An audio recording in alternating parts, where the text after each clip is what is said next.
ओए याले कमीनी, तुम्हारे नावल पहुँचे अब तक? दोपहर के 2 बज रहे थे। कुछ देर पहले ही वह दोनों खाना बनाकर और उसके बाद नमाज पढ़कर फारिग हुई थी, इसलिए अब बैठी मोबाइल में मगन थीं। जब सनाया को अचानक नावस का ख्याल आया, उसने बेड पर बैठी याले को क्वेश्चन मारते हुए कहा, हाँ क्या हो गया? याले ने हड़बड़ा कर कहते हुए अपने कानों से हैंड फ्री निकाली। मैंने कहा नावल्स मंगवाए थे जो 2 हफ्ते पहले, वो क्या अगले साल पहुँचेंगे हम तक? यार सनान भाई को बोला तो था, पता नहीं अब उन्होंने ऑर्डर दिए थे या नहीं, इतने दिन हो गए। वह बेचारी खुद उदासी से बोली। तो जाके उनसे पूछो ना, सनाया ने दांत पीस कर कहा। अच्छा खाना खाने जाएंगे ना तो पूछूंगी पक्का, वो जल्दी से कहती वापस कानों में हैंड फ्री ठूसती हुई मोबाइल में मगन हो गई। सनाया ने बगौर उसे देखा जो कानों में हैंड फ्री लगाए बहुत गौर और इश्तियाक से मोबाइल पर धीरे धीरे कुछ स्क्रॉल कर रही थी। इतनी गौर से क्या देख रही हो? सनाया उसके कान से हैंड फ्री निकालकर मोबाइल स्क्रीन पर नजरें जमाती हुई बोली। पर सामने ही उसे सनान की वीडियो चल रही थी जिसमें उसके हाथ में गिटार था जिसे वो बजा रहा था और आंखों को बंद किए शायद वो कोई गाना गा रहा था, पर उसे आवाज़ नहीं आ रही थी कि वो गा क्या रहा था। यार चेक करो, भाई जब मुतलान गए थे ना तब उन्होंने ये अपनी सिंगिंग की वीडियो अपलोड की थी। अब लाइक्स देखो ज़रा, 3.8 मिलियन लाइक्स हैं। और शेयर्स चेक करो यार, कितनी ज़्यादा वायरल हुई है उनकी ये वीडियो।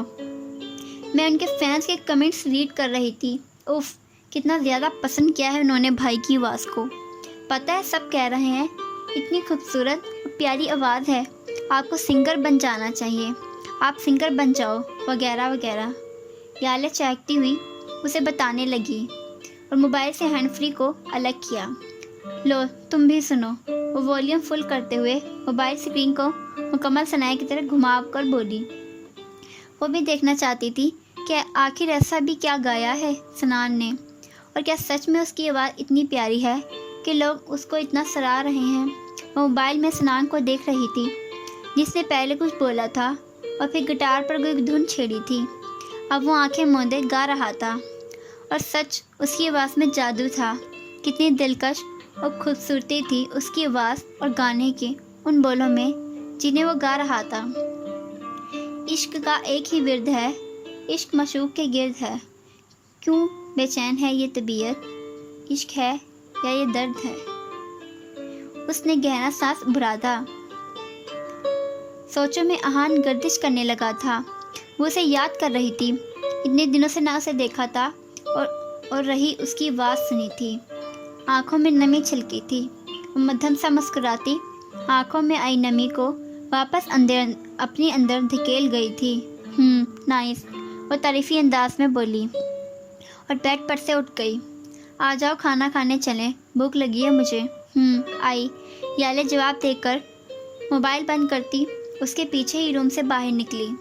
खाला जानी, मुझे वापस जाना है अब। खाना खाते हुए सनाया ने शोशा छोड़ा। सबने चौंक कर उसे देखा, लेकिन सबसे ज़्यादा जिसके चेहरे पर हैरानी के साथ साथ बेचैनी भी थी वह सनान था। इतनी जल्दी क्या है भाई, अभी दिन ही कितने हुए हैं तुम्हें आए? वो जल्दी से बोला। याले और अफत बेगम ने चौंक कर सनान की जानिब देखा।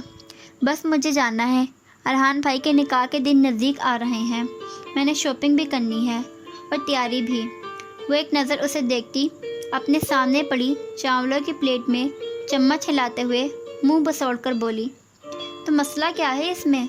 शॉपिंग और तैयारी यहाँ भी तो हो सकती है ना, यहीं कर लो जो करना है, बट वापस जाने की बात मत करो अभी। उसने जैसे हुक्म सादिर किया था जो याले और अफत बेगम दोनों को चुका रहा था। सनाया ने उसे आंखें छोटी करके देखा। उसके लहजे की बेचैनी को वो और याले महसूस करती ना करती, लेकिन अफत बेगम जान गई थी अपने लाडले की बेचैनी को। वो दिल ही दिल में बेइंतहा खुश हुई थी। यही तो वो भी चाहती थी। भाई क्या है खाला जानी, मुझे बस जाना है, वो ज़िद्दी लहजे में कहने लगी। तो सनार ने जल्दी से अपनी माँ को देखा।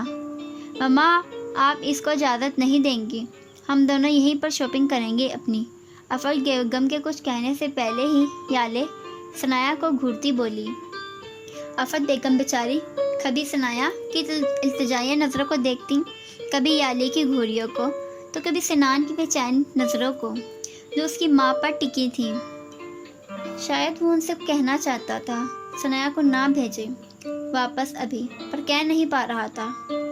ثنایا بچے، آپ کی ساری شاپنگ یہیں پر ہو جائے گی، آپ اور یالے اکٹھے کر لینا اپنی شاپنگ اور تیاریاں وغیرہ، اور نکاح کے لیے تو ویسے ہی سب نے یہیں آنا ہے، تو تب تک واپس چلی جانا، ٹھیک ہے؟